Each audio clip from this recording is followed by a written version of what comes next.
नमस्कार, आप देख रहे हैं न्यूज 9 भारत और मैं हूं आपके साथ अशोक चौहान। देश और दुनिया की तमाम खबरों पर आइए डालते हैं एक नजर।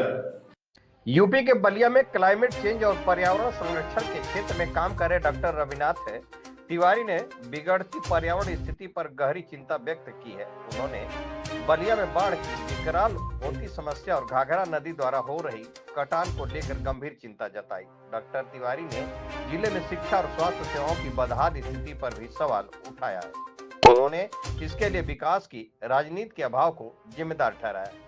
इस दौरान उन्होंने संकेत दिया है कि वे राजनीति में आकर जनता की सेवा करना चाहते हैं और आगामी चुनाव में अपनी दावेदारी पेश कर सकते हैं। तिवारी ने पर्यावरण चुनौतियों से निपटने के लिए ठोस कदम उठाने की आवश्यकता पर जोर दिया और बलिया की समस्याओं के समाधान के लिए व्यापक रणनीति बनाने की बात कही है। संवाददाता कंचन सिंह की खास रिपोर्ट। और टर्बो मशीनरी और हाइब्रिड आपका माइक्रोग्रिड सिस्टम सर, इसमें मैंने काम किया। सर, अभी आपने यूपी के मुख्यमंत्री योगी आदित्यनाथ से मुलाकात की। जनपद की किन किन समस्याओं को लेकर आपसे चर्चा हुआ? पहली बात तो मुख्यमंत्री का मैं बहुत आभार करता हूँ, आदरणीय योगी महाराज जी। उनसे मेरी बहुत अच्छी वार्ता हुई और उनसे चूँकि मैं साइंस डोमेन का हूँ और बहुत दिनों से बलिया में इंजीनियरिंग कॉलेज का मांग चल रहा था और मुख्यमंत्री जी का मैं आभार भी व्यक्त किया। उन्होंने हमको मेडिकल कॉलेज दिया बलिया के लिए।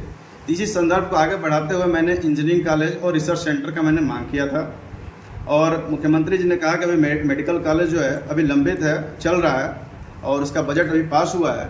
जैसे जैसे उसका कार्य प्रगति होगा, साथ में जो है हम इंजीनियरिंग कॉलेज के भी बातों को आगे हम लोग करेंगे, नेक्स्ट चरण में उसको देखेंगे। बलिया में इंजीनियरिंग कॉलेज न होने से छात्रों को कितना दिक्कत हो रहा है और अब तक यहाँ के जनप्रतिनिधि कर क्या रहे हैं? बलिया के जितने भी छात्र हैं उनको पढ़ने के लिए बलिया से बाहर, बलिया का उत्तर प्रदेश से बाहर जाना पड़ता है बच्चों को। लेकिन अगर यहाँ पे इंजीनियरिंग कॉलेज रहता तो बलिया के लड़के अपना जो है रिसर्च इंजीनियरिंग डोमेन में जो करना चाहते हैं वो सब अच्छे से यहाँ कर सकते हैं और अपने मूलभूत सुविधाओं का जो है लाभ उठा सकते हैं। यहाँ पे इंजीनियरिंग कॉलेज होने से रोज़गार की भी व्यवस्था हो पाएगी, रोज़गार को एक नया आयाम मिलेगा और व्यवस्थाएँ आगे बढ़ेंगी। इंजीनियरिंग कॉलेज न होने के कारण हमारे बलिया के जितने भी छात्र हैं उनको बहुत पीड़ा हो रही है और बहुत वो परेशान हो रहे हैं सब चीज़ों से। सर, आप इस क्षेत्र में उतरे हैं, पहले क्या करते थे और इस क्षेत्र में उतरने का आपका उद्देश्य क्या है? मैं आपको पहले भी अवगत कराया हूँ कि मैं इटली में एज ए रिसर्चर काम करता था और लो एमिशन टेक्नोलॉजी, पर्यावरण से जितने भी क्लाइमेट चेंज का बहुत बड़ा मुद्दा है ग्लोबल लेवल पे। इवन आपने सुना होगा तो ग्लोबल लेवल पर 420 ppm पार्टिकल्स पर मिलियन जो है आपका एटमॉस्फेयर में कार्बन है और उत्तर प्रदेश की बात करें तो 400 जो है 25 के आसपास चल रहा है, जो कि आने वाले समय में बहुत हानिकारक होगा। अभी भी हानिकारक है, आने वाले समय में बहुत हानिकारक होगा। तो मेरे साइंस डोमेन में होने के कारण मैं जब भी यहाँ पर आया और आकर जब मैं देखता हूँ कि क्या क्या समस्याएं यहाँ पर चल रही हैं तो लोकल लोगों ने मेरे को ये सब अवगत कराया यहाँ पर कि यहाँ पर तो सड़क का काम ऐसे ही है, कोई काम सड़क पर नहीं हुआ है, सब पूरा जाम यहाँ पर लगा पड़ता है, जनता परेशान होती रहती है। किसी भी राजनेता को अगर काम करना है उसको दूरदृष्टि अपना लगाना पड़ेगा, आगे के भी कम से कम 20-25 सालों को सोच के काम करना पड़ेगा। ऐसे नहीं कि अभी समस्या है, अभी हमने समस्या को उठाया, तुरंत उसका निवारण अगर कर दिया तो अभी समस्याओं का निवारण हो सकता है, लेकिन 20 साल 25 साल के बाद समस्याएं वही बनी बढ़ी। आपको अपनी दूरदृष्टि बढ़ाना पड़ेगा और 25 साल भविष्य को आगे सोच के तब आपको आज के डेट में काम करना पड़ेगा। आप देखिए पूरी समस्या अभी जनता फेस कर रही है, सड़क पर काम नहीं हो रहा है, पानी का मुद्दा है, आर्सेनिक पानी है। आप देख लीजिए बलिया में अभी यहाँ पर एसटी डिपो का भी काम स्टार्ट हुआ है, कुछ काम चल रहा है। क्या बलिया एसटी डिपो को जो है सिटी में रहना चाहिए? सिटी से बाहर नहीं होना चाहिए, उसको सिटी से बाहर होना चाहिए और हर जो है कस्बे का अलग अलग बस स्टैंड होना चाहिए।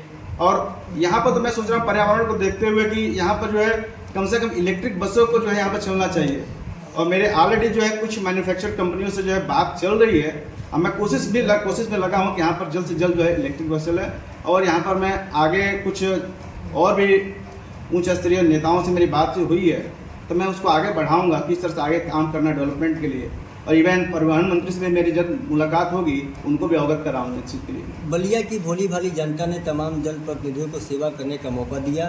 वो जनप्रतिनिधि केवल विकास की ढिढोरा पीट रहे हैं कि बलिया में हर वो विकास हो गया है जो होना चाहिए। आप बलिया के विकास को कैसे देखते हैं? मैं देश विदेश हर जगह जा चुका हूँ और विकास की डिफिनीशन जो है अगर किसी से पूछा जाए तो वो जाकर पहले कम से कम देख के आए कि यहाँ विदेशों में भी देख के आए और अपने मेट्रोपॉलिटन सिटी में देख के आए कि विकास होता क्या है। विकास का मतलब ये नहीं है कि आप जो है यहाँ पर एक कुछ खड़ा कर दीजिए विकास हो गया, इससे कुछ नहीं होता। विकास का मतलब कि हर एक जनता के पास उसके पास ऐसी कैपेबिलिटी हो कि वो अपनी समस्याओं के लिए किसी नेता के पीछे न घूम के अपने खुद जो है अपना खुद काम कर सके। यहाँ के कुछ लोग जो हैं बस नेताजी के संपर्क में रहते हैं, उनका काम हो जाता है नेताजी जिंदाबाद। ये सब चीज़ नहीं होना चाहिए। जनता अपना काम खुद कर पाए इसके भरोसे हमको इतना डेवलपमेंट कर देना चाहिए। यहाँ पर आज भी जो है किसी का भी अगर इमरजेंसी मेडिकल में इमरजेंसी होती है उसको रेफर होना पड़ता है बनारस, पीजीआई, लखनऊ, और उतने देर जाते जाते उस पेशेंट का जो है जान चली जाती है। यहाँ बलिया ऐतिहासिक जिला है, इसको आप किस नज़रिए से देख रहे हैं? ये आप नज़र से देख रहे हैं कि शून्य है विकास के मायने में? मैं जिस प्रगति की बात कर रहा हूँ, जिस विकास की बात कर रहा हूँ उसके हिसाब से तो सुनिए। अब जाकर मतलब आपके कहने का अनुसार जो भी जनप्रतिनिधि अब तक हुए हैं अब तक कुछ किए नहीं हैं। आप पत्रकार हैं और आप यहाँ पर काफ़ी दिनों से काम कर रहे हैं। अब मुझे लगता है कि आपने प्रदेश देश के अलग हिस्सों में भी जाकर देखा होगा। अगर आप कंपैरिजन करें, अगर बगल में आपका जिला बनारस है, प्रयागराज है, गोरखपुर है, माननीय मुख्यमंत्री बहुत सराहनीय काम कर रहे हैं और मेरे उन काम जो जिस तरीके से काम कर रहे हैं, जिस तरीके से लगे हुए हैं तो सैल्यूट है। अगर उनके नेता लोकल लेवल पर सब काम करते तो शायद मेरे जैसे एक रिसर्चर को इस फील्ड में आने की ज़रूरत ना पड़ती। एक समाजसेवी होने के नाते यहाँ की मूलभूत समस्याएं क्या क्या हैं जिसको लेकर आप आवाज़ उठाएंगे लोगों के लिए? मेरे को जो है आवाज़ उठाने के लिए जो ऑलरेडी नेता पहले से जो गाते हुए आ रहे हैं, जो करते हुए आ रहे हैं, अगर वो ईमानदारी से कर देते तो शायद मुझे ये सब काम करने की ज़रूरत नहीं पड़ती। सड़क हो गया, बिजली का भी समस्या बनी पड़ी हुई है, पानी की समस्या बनी पड़ी हुई है, शिक्षा की समस्या बनी पड़ी हुई है और आपका पर्यावरण तो है ही जो आज के डेट में ये कोई भी नेता इस पर काम नहीं करना चाह रहा। चूँकि मैं रिसर्च डोमेन में काम किया हूँ और एक इतना बड़ा ये पर्यावरण का मुद्दा है कि आप समझ नहीं रहे हैं। इससे आने वाले 20-25 सालों में इतना हानिकारक लोग जो है टेम्परेचर जैसे ही बढ़ेगा लोग जी नहीं पाएंगे। बलिया की जनता आपको मौका देती है तो आप क्या करेंगे सर? बलिया की जनता अगर हमको मौका देती है तो जाहिर सी बात है कि मैं पहले तो ट्रांसपेरेंसी लाऊंगा। ट्रांसपेरेंसी जो डिजिटल डिस्प्ले लगेगा कि कितना फंड आ रहा है, कितना फंड विधायक निधि खाते में आ रहा है और उसमें जो है क्या क्या काम हुआ है, at least weekly twice, otherwise monthly जो है ट्वाइस, इसको डिस्प्ले को 24 घंटे। यहाँ खबरों का सिलसिला कभी नहीं थमता। सिर्फ और सिर्फ बने रहिए न्यूज़ 9 भारत पर। अब चाहूँगा इजाज़त। नमस्कार।